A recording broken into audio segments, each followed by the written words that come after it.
selon saint Matthieu.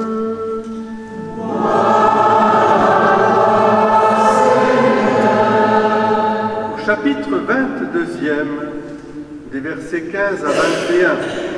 En ce temps-là, les pharisiens allèrent tenir conseil pour prendre Jésus au piège. En le faisant parler, ils lui envoient leurs disciples accompagnés des partisans d'Hérode. « Maître, lui disent-ils, nous le savons, tu es toujours vrai, et tu enseignes le chemin de Dieu en vérité. Tu ne te laisses influencer par personne, car ce n'est pas selon l'apparence que tu considères les gens. Alors, donne-nous ton avis. Est-il permis, oui ou non, de payer l'impôt à César, l'empereur ?» Connaissant leur perversité, Jésus dit « Hypocrite, pourquoi voulez-vous me mettre à l'épreuve? Montrez-moi la monnaie de l'impôt. » Ils lui présentèrent une pièce d'un denier, et il leur dit « Cette effigie et cette inscription, de qui sont-elles » Ils répondirent « De César ». Alors il leur dit « Rendez donc à César ce qui est à César, et à Dieu ce qui est à Dieu. » Alléluia.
Car Dieu n'a qu'une parole, c'est son Verbe bien-aimé qu'il a envoyé pour illuminer le monde. Pour que nous soyons justement reflets, icônes de ce visage de Dieu, pour que se revête en nous vraiment la sagesse, la bonté, la miséricorde du Seigneur, pour que nous soyons nous-mêmes libérés, guéris, sauvés à la jointure de notre âme. Alors aujourd'hui, on en a un bel exemple. Si nous voulons être resplendir de cette lumière de Dieu, eh bien nous allons mettre en pratique « Rendez à César et à Dieu ce qui est à Dieu ». Je trouve que la parole de Jésus est déjà un chemin extraordinaire. Elle trace une route assez claire. Et souvent, Jésus dit que votre oui soit oui, votre non soit non. Il n'y a pas à tergiverser. On ne peut pas prendre un double chemin. N'est-ce pas? Si vous mettez votre pied dans une pirogue et un autre dans une autre pirogue, qu'est-ce qui se passe? Là, on se casse la figure. Voilà. On tombe à l'eau. On tombe à l'eau. Je vais voir si ça marche. Si mon micro marche. Est-ce que ça marche? Je ne suis pas sûr. Si, ça marche. Deo gracias. Alors, ma première question, et vous êtes tous invités à y répondre, dans la lecture du prophète Isaïe. Nous l'avons entendu tout à l'heure. Je suis sûr que vous avez bien retenu. Oui. Dans cette lecture, cela commence ainsi. Ainsi parle le Seigneur à mon Messie. Ah, c'est une parole qui semble assez familière pour nous. Le Messie, loin de Dieu. Et tout de suite, virgule, Cyrus. Ah ben ça alors, j'ai dit que le Messie c'était Jésus. Alors pourquoi Isaïe, envoyé par Dieu, parle du Messie Cyrus? Qui c'est Cyrus? Est-ce que vous connaissez Cyrus? Jean-Baptiste? Je ne connais pas. Est-ce inconnu au bataillon? Jean? Bernard? Jacques? Michel? Cyrus? Alors, je vais vous rappeler une petite chose, puisque pendant toute l'année, nous avons mis l'accent sur la liturgie, la sainte liturgie qui a une école du doute tous les mois. C'est pour arriver à cette certitude que nous devons suivre la parole de Dieu, et cette parole, elle doit être préparée la veille du dimanche ou le matin du dimanche, puisque je suis sûr que vous avez fait votre prière ce matin. Eh bien, vous ouvrez un peu la parole de Dieu, puis vous regardez. Et quand vous ouvrez la parole de Dieu et vous la regardez, vous dites, tiens, on me parle de Cyrus, vite, vite, vite, je vais regarder dans le dictionnaire, à ceux qui ont encore des dictionnaires, et aussi sur Internet. Cyrus, c'est le roi de Perse. Il était, si vous voulez, le grand roi à l'époque où Israël était en déportation. Il a vaincu les armées de Babylone. Il venait, lui, de l'Iran, en fait. Et de l'actuel Iran, il y avait la bataille toujours entre l'Iran, les Assyriens et puis tout le reste. Voilà. Et alors, on l'appelle le Messie. Pourquoi ? Parce que dans la sagesse du gouvernement de ces États, il a compris qu'il y avait un peuple un peu particulier, qu'on appelait le peuple juif, qui avait la certitude d'adorer le Dieu unique et qui voulait être fidèle malgré ses infidélités nombreuses rappelées dans la Bible. Et qu'est-ce qu'il a fait? C'est pour ça qu'il est le Messie. Il a ouvert les portes pour que les Juifs puissent revenir en terre promise et reconstruire le temple. Et à ce titre-là, Isaïe, prophète, de la part de Dieu, dit, il est Messie. C'est-à-dire, il a vraiment été loin de Dieu pour conduire l'humanité tout entière derrière le peuple d'Israël à la vérité essentielle qui nous guide de la terre vers le ciel. Un seul Dieu tu adoreras de tout ton cœur, de toute ton âme, de toutes tes forces, et tu aimeras le prochain comme toi-même. C'est la révélation que le peuple d'Israël a reçue et qui s'est propagée, et que le Christ Jésus lui-même, après, bien sûr, a amené à sa perfection. Alors pourquoi je prends cet exemple de Cyrus? Pour vous faire comprendre que quand Jésus dit « rendez à César ce qui est à César », Jésus reconnaît l'autorité légitime des gouvernants et il demande qu'on prie pour eux. Ils ont une mission eux aussi. Quelle est la mission de ceux qui nous gouvernent, politiquement parlant? C'est la gérance, bien sûr, de ces biens temporels pour le bien commun, pour assurer le bien commun de la personne et du pays. Et dans ce bien commun, il y a les droits fondamentaux à la vie, au travail, etc. Et il y a le droit à la liberté de conscience et de religion. On ne demande pas à César de s'occuper du religieux, on lui demande de laisser cette liberté et de ne pas, comme dans les régimes totalitaires, différentes sortes, interdire finalement toute expression, une pensée unique. Jésus nous dit de rendre à César ce qui est à César, c'est-à-dire de prier pour lui, d'obéir aux lois civiles, dans la mesure, et c'est l'autre aspect, où elle ne s'oppose pas, bien sûr, aux lois divines.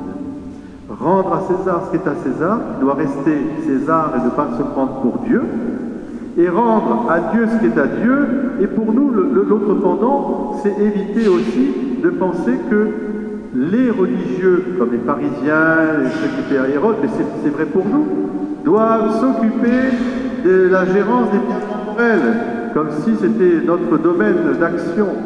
Nous ne faisons pas de politique, ou plutôt nous essayons d'éclairer le politique, la vie de tous les jours, par une dimension spirituelle qui nous oriente vers le bien éternel. Voilà. Rendre à Dieu ce qui est à Dieu, rendre à César ce qui est à Dieu. C'est très important aujourd'hui parce qu'il faut avoir les idées claires. Pourquoi? Parce qu'aujourd'hui, il y a une autre tentation plus subtile, c'est de dire, bon, Père Gabriel, c'est bien, on savait un peu tout ça, mais vous savez, la religion, finalement, c'est une affaire personnelle, de conscience, soit, mais donc on peut avoir un agissement personnel en conscience chrétien, et puis si je me trouve dans les collectivités, États, etc., je peux penser autrement, parce que finalement, c'est l'ensemble qui l'emporte, je dois me couler, etc. là-dessus. Espèce de... En tant que chrétien, je pense à ça, et en tant qu'homme politique, eh bien, je fais autre chose. Ah non, ah non, justement non. C'est ça qui est très important. Il vaut mieux obéir à Dieu qu'aux hommes quand les lois des hommes s'opposent justement aux lois de Dieu. C'est très très important de garder cette liberté de conscience. Alors je vais vous donner deux exemples. Le premier exemple, c'est la fête de Saint Jean-Paul II. Jean-Paul II, quand il est arrivé en France, il a respecté bien sûr l'autorité qu'il accueillait et avec joie aussi en France. Mais qu'est-ce qu'il a fait, Jean-Paul II? Au Bourget, vous vous rappelez? France, fille aînée de l'Église, je te le demande. Es-tu fidèle aux promesses de ton baptême? Qu'est-ce qu'a fait Jean-Paul II? Il n'a pas voulu destituer le président de la République, mais il a rappelé à la France tout entière, y compris au président, qu'il y avait une autre destinée qui était fondamentale pour la France, d'être fidèle aux promesses de son baptême, depuis le Mont Saint-Michel jusqu'à Notre-Dame de la Garde, en passant par Fourvière, par Saint-Rémy, par Reims, etc., etc. Et ça, Jean-Paul II l'a fait dans d'autres pays. Rappelez-vous, au Nicaragua, quand il arrive au Nicaragua, il y a la révolution communiste. Et alors, pendant que Jean-Paul II s'adresse aux croyants, ils sont majoritairement croyants, la junte politique a essayé de couvrir sa voix. Et avec force et courage, il s'est écrié « Silence! Silence !» d'une manière forte, ce qui fait que même le haut-parleur s'est arrêté. Et tout le monde a entendu sa parole, dans laquelle il disait « Respectez les droits fondamentaux des personnes humaines. Nous sommes à vos côtés pour la justice et pour la paix, mais n'oubliez pas que dans cette justice et cette paix, il y a le droit à la liberté religieuse, et à la liberté de conscience, à la liberté d'association, etc., etc., comme il avait fait en Pologne. » Deuxième exemple, les Anglais ont perdu hier, je sais. Mais ils ont, comme nous d'ailleurs, mais ils ont un grand saint qui s'appelle Thomas More. Ce grand saint est le patron de tous les hommes politiques. Thomas More était le premier ministre, si vous voulez, du roi Henri VIII. Henri VIII, poussé aussi par des mauvais conseillers, voulant répudier sa femme et épouser d'une manière publique et, je dirais, légitime Anne Boleyn, a décrété qu'il était non seulement le roi des Anglais, mais aussi le roi de la religion pratiquée en Angleterre, quelque part le pape, à la place du pape. Et alors il a forcé tout le monde à prêter allégeance à cette autorité religieuse qu'il s'est attribuée. Et Thomas More, qui était son fidèle serviteur, s'est écarté. Il ne s'est pas opposé au roi au sens de faire une révolution, mais il a dit « je quitte mes fonctions et je me retire chez moi ».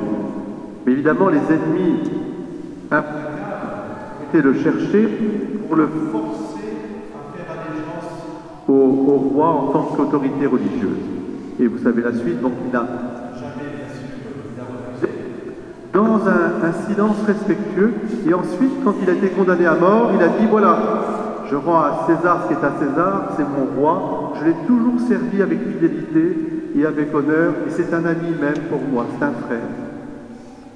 Mais je sers mon roi, et il n'a pas dit où, et je sers Dieu en premier, c'est-à-dire ma conscience profonde, ma conscience. » Alors c'est devenu évidemment un témoin extraordinaire de cet évangile que nous venons d'entendre aujourd'hui et qui est d'actualité. C'est pour ça que je vous dis, si vous voulez, pour qu'on puisse refléter vraiment le visage du Christ, il faut entendre ces paroles fortes. Rendez à César ce qui est à César et à Dieu. Il ne s'agit pas d'opposer au sens contradictoire, mais il s'agit de distinguer pour unir et nous acheminer ainsi dans un sens du bien commun temporel, sans oublier les réalités éternelles, car la finalité de notre vie, c'est d'aller. Alors, est-ce que Jésus fait de la politique? Ce qui est drôle d'ailleurs, entre parenthèses, c'est que c'est Matthieu qui nous rapporte cet évangile, et Matthieu, vous savez, c'était le collecteur d'impôts. Alors lui, il savait très bien ce que c'était que la monnaie romaine. Est-ce que Jésus fait de la politique?